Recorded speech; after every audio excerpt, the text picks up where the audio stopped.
시청자 여러분 안녕하십니까? VOA 모닝뉴스 시작합니다. 미국 주재 한국, 일본 대사가 북한의 위협 대응에 미한일 공조가 중요하다고 강조했습니다. 또 유럽과 아시아 태평양 지역의 안보는 나눌 수 없는 관계라면서 북대서양조약기구 나토도 군축과 제재 이행 등의 분야에서 대북 공조에 협력할 수 있다고 말했습니다. 첫 소식 조은정 기자가 보도합니다. 미국 주재 한국, 일본, 호주, 뉴질랜드 대사들이 15일 국제전략연구소 미국 사무소가 개최한 토론회에 참석해 북대서양 조약기구 나토와의 협력 방안을 논의했습니다. 지난 6월 스페인에서 열린 나토 정상회의에 이들 4개국이 아시아 태평양 파트너로 참석한 것을 계기로 열린 이날 토론회에서 조태용 주미 한국 대사는 세계 각 지역의 안보가 갈수록 불가분의 관계를 맺고 있다며 우크라이나 전쟁은 한국과 아시아 지역에도 중요한 안보적 함의가 있다고 말했습니다. So what kind of lessons North Korea will learn from Russia's experience in Ukraine, especially in the possibility of threatening the use of nuclear weapons?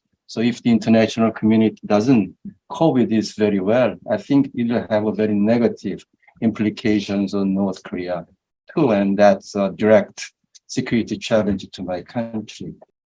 조 대사는 그러면서 한국은 북한의 핵과 미사일 역량 확대라는 매우 중요한 안보 도전에 직면하고 있으며 북한의 위협은 우리 모두에게 더 분명하고 실제적인 위험이라고 말했습니다. 따라서 한국을 비롯한 아시아 태평양 국가들이 나토와의 대화를 제도화할 때가 됐다고 밝히고 한국은 앞으로 일본과의 정보 공유 범위를 확대할 것이며 미한일 3국 정상들이 북한 미사일 경보 정보를 실시간으로 공유하기로 합의한 것은 매우 긍정적이라고 평가했습니다. 도미타 고지 주미 일본 대사는 중국과 북한 위협에 대응하기 위한 나토와의 협력을 추구하기 전에 자체 방어 역량을 강화하는 것이 우선이라며 일본의 국방 전략 검토가 마무리되면 방위 투자가 확대되고 국방력이 훨씬 강화될 것이라고 밝혔습니다.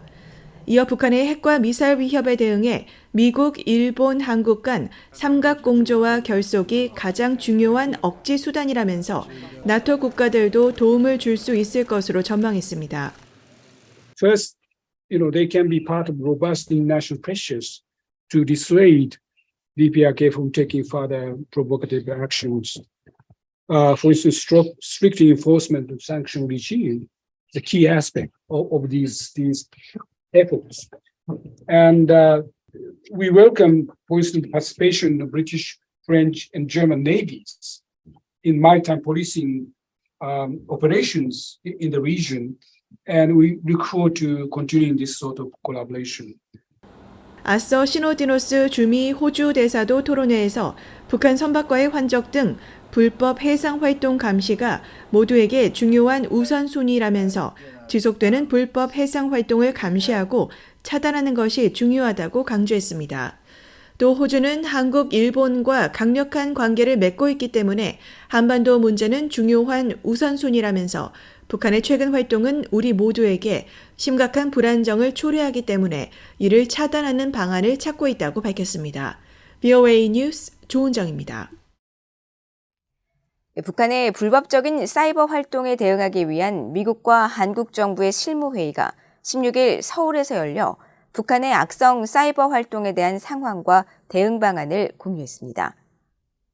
이날 회의에는 정박 미국 국무부 대북특별 부대표와 이태우 한국 외교부 북핵 외교기획단장을 비롯해 양국의 북핵 문제와 사이버 분야를 담당하는 외교 안보 사법정보 당국자 60여 명이 참석했으며 양측은 해외에 파견된 북한 IT 노동자들이 외화를 벌어들이고 이런 자금이 핵과 미사일 개발에 전용되는 상황에 대해 공유했다고 한국 외교부가 밝혔습니다. 이어 양측은 북한의 핵과 미사일 개발 자금 확보 시도를 차단하기 위해 북한 IT 노동자들이 활동 중인 국가들에게 주의를 환기하고 관련 업계를 비롯해 국제사회와 협력해 북한 IT 노동자들의 외화벌이 활동이 핵과 미사일 자금 수단이 되지 않도록 대응 방안을 강구하기로 했습니다. 양측은 또 이날 암호화폐 탈취 등 날로 다양화하는 북한의 불법 사이버 활동의 구체적 사례와 수법을 공유하고 사이버 분야 대북 제재 등 정책 공조 방안에 대해서도 협의를 했다고 한국 외교부가 전했습니다. 한편 미국의 북핵 차석 대표 정박 국무부 대북 특별부대표와 한국의 북핵 차석 대표인 이태우 외교부 북핵 외교기획단장은 별도 회담을 통해 굳건한 미한 연합 방위 태세를 유지하는 가운데 북한의 추가 도발 가능성에 대해 철저히 대비해 나가기로 했으며 국제사회가 단호하고 단합된 대응을 할 수 있도록 계속 긴밀한 소통과 공조를 강화해 나가기로 했습니다. 조 바이든 대통령과 시진핑 주석이 만나 북한 문제를 논의했지만 구체적인 진전은 이루지 못했다고 미국의 전직 관리들이 평가했습니다. 특히 중국이 미중 관계 개선에 대한 미국의 협력 없이는 북한 문제를 돕지 않을 것이라는 태도를 보이고 있다는 분석도 나옵니다. 박형주 기자입니다. 크리스토퍼 존스톤 전 백악관 국가안보회의 동아시아 국장은 조 바이든 대통령과 시진핑 중국 국가주석의 첫 대면 정상회담에서 북한 문제가 논의된 것과 관련해 정상 차원의 직접적인 소통은 긍정적이라면서도 북한 문제에 대한 실질적 진전은 없었다고 평가했습니다. 그러면서 정상회담 후 중국 왕이 외교부장의 발언을 지목하면서 시진핑 주석이 북한 문제 해결을 위한 전향적인 입장을 보이지 않은 것에 대한 실망감이 있다고 말했습니다. I think as Foreign Minister Wang Yi's comments suggested, that the Chinese side continues to somehow blame the United States and South Korea for the current state of affairs. So disappointing that there wasn't more indication of engagement from the Chinese side. 백악관 NSC 아시아 담당 선임보좌관 출신인 빅터 차 전략국제문제연구소 CSIS 한국 석자도 시진핑 주석이 북한 문제 해결을 위해 당장 미국과 협력할 의사를 보이지 않았다고 지적했습니다. 중국은 북한 핵 문제를 악화된 미중 관계에 대해 미국이 치러야 할 대가로 삼으면서 미국이 미중 관계를 개선해야만 북한 문제도 협력할 수 있다는 태도를 분명히 하고 있다는 것입니다. The Chinese are trying to make that point. Wang Yi's been pretty clear about it. Beijing's willingness to work with the United States on North Korea is a function of how willing the United States is willing to be cooperative in terms of the relationship with China, in terms of Taiwan, these sorts of things. So I think that's become pretty clear. 중국 출신으로 핵안보 전문가인 자오통 카네기 국제평화재단 선임연구원은 중국의 근본적인 대북 셈법은 바뀌지 않겠지만 북한이 핵실험을 감행한다면 이후 중국은 좀 더 균형 잡힌 입장을 취할 가능성도 있다고 전망했습니다. Because China is relatively satisfied with the summit, so China would avoid blaming too much on the U.S. and South Korea for causing the North Korean provocations. So China might be willing to also put greater pressure on North Korea. 한편 워싱턴 민간연구소인 브루킹스 연구소의 앤드류어 한국 석자는 한중 정상회담에서 시진핑 주석이 북한이 호응할 경우 윤석열 정부의 대북 로드맵인 담대한 구상을 지지할 것이라고 밝힌 점은 긍정적이라고 평가했습니다.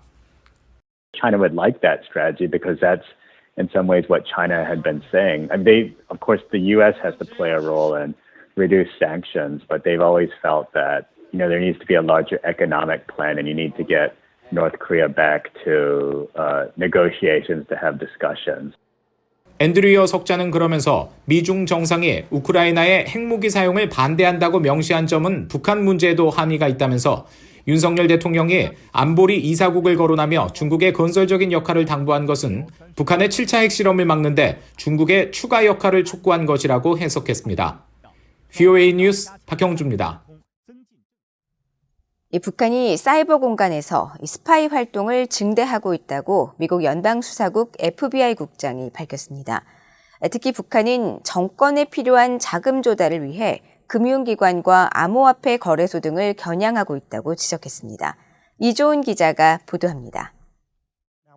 크리스토퍼 레이 미국 연방수사국 FBI 국장이 전 세계 위협을 주제로 한 하원 국토안보위원회가 개최한 청문회에 출석해 북한의 사이버 위협을 지적했습니다.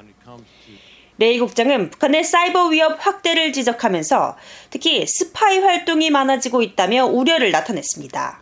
I think North Korea sometimes gets, and I think dangerously so, overlooked as a significant cyber threat because we spend so much time, very rightly, talking about China, Russia, and Iran.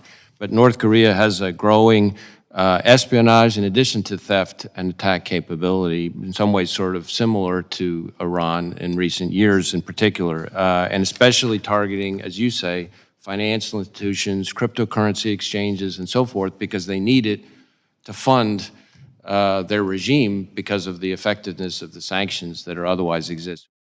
레이 국장은 그러면서 FBI가 북한의 위협 행위자 집단을 적극적으로 조사하고 있다고 강조했습니다. 범죄인 인도 국가에서 북한의 위협 행위자 집단과 협력하는 자들을 체포할 경우 이는 책임을 묻는 것뿐 아니라 그들의 노력을 방해하고 기술과 전술 등에 대한 귀중한 정보를 파악하는 측면에서 매우 중요하다는 겁니다. 레이 국장은 모두 발언을 통해서도 북한 등 적성 국가들은 미국의 민주주의 제도와 안보를 공격하고 있다고 지적했습니다. Countries like China, Russia, Iran, and North Korea are growing more aggressive, brazen, and capable. They're coming at us from all angles to undermine our core democratic institutions, our national security, and our rule of law. 이날 청문회에 함께 참석한 알레한드로 마요르카스 국토안보부 장관도 북한 등 저국들의 사이버 위협의 악영향을 지적했습니다. Hostile nations like Russia, the People's Republic of China, Iran, and North Korea, and cyber criminals around the world continue to sharpen their tactics and create more adverse consequences. 마요르카스 장관은 특히 북한 등의 랜섬웨어 공격은 미국의 금융기관과 병원, 전력망 등 사회 기반 시설을 겨냥하면서 우리의 일상생활에 대혼란을 시도하고 있다고 지적했습니다. 그러면서 이들은 불화를 조장하고 민주주의를 훼손하며 공공기관의 신뢰를 약화시키기 위해 사이버 생태계를 악용하고 있으며 이런 사이버 작전은 모든 미국인과 세계인들의 경제와 국가 안보를 위협하고 있다고 밝혔습니다. VOA 뉴스 이존입니다. 북한 정권의 후원을 받는 것으로 알려진 해킹 조직이 과거 인도의 금융기관과 원자력 발전소를 공격하는 데 사용했던 악성 코드로 최근 유럽과 남미 지역에 해킹 공격을 가한 정황이 포착됐다고 국제 사이버 보안 업체가 밝혔습니다. 국제 사이버 보안 업체 카스퍼스키는 15일 발표한 보고서에서 북한 해킹 조직 라자루스가 악성 코드 D트랙을 이용해 유럽과 남미까지 해킹 공격을 확대하고 있다면서 교육과 화학, 정부, 연구기관, 또 IT 통신 부문 등 사회 전반에 대한 해킹 공격이 포착되고 있다고 밝혔습니다. D트랙은 관리자 몰래 컴퓨터와 암호 체계에 접근할 수 있도록 하는 백도어 악성 코드로 지난 2019년 인도의 현금 자동 입출 금기 ATM과 원자력 발전소를 대상으로 한 사이버 공격에서 처음 발견됐으며 이후 일본과 독일, 멕시코, 미국 등 세계 각국에서 D트랙을 이용한 공격이 발생하고 있다고 보고서는 설명했습니다. 북한이 국가의 부패 정도를 평가하는 뇌물지수에서 세계 최하위를 기록했으며 최악의 부패 수준을 보이고 있는 것으로 나타났습니다. 미국에 본부를 둔 국제 뇌물감시 비정부기구 트레이스 인터내셔널이 15일 발표한 2022 뇌물 위험지수에 따르면 북한은 100점 만점에서 93점으로 전 세계 194개국 중에서 가장 높았습니다.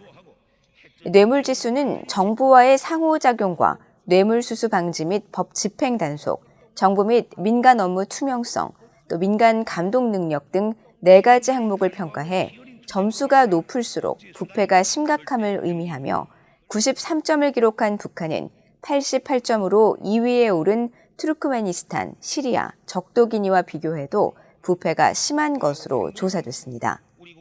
보고서는 이어 북한은 민간에 대한 간섭과 뇌물에 대한 기대치가 높으면서도 뇌물 방제 활동이 없고 집행 노력을 기울이지 않는 강력한 권위주의 정부라고 평가하면서 북한은 세계 최악의 부패 수준을 기록하고 있다고 지적했습니다.